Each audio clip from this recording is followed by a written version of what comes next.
Welcome. In this video, I'll show you how to unlock a Premier account on Counter-Strike 2. So in Counter-Strike 2, the Premier account is basically the same as Prime status from CS2. Now, there are two ways you can unlock Prime status. The first way is by playing the game and reaching level 21. The second option is to purchase Prime status directly from the Steam store. Let me also show you how to do it through the Steam store. Open up Steam, search for Counter-Strike 2, and click on it. You'll be taken to the game's store page. Scroll down until you see by Prime Status Upgrade.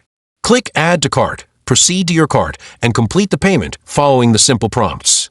Once your Steam account is linked and you've either reached level 21 or purchased Prime, your Premier mode will automatically be unlocked. A quick note, the more you play and gain experience, the faster you'll level up. That's it.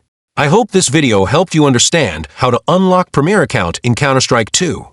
If it did, don't forget to like, subscribe, and I'll see you in the next one.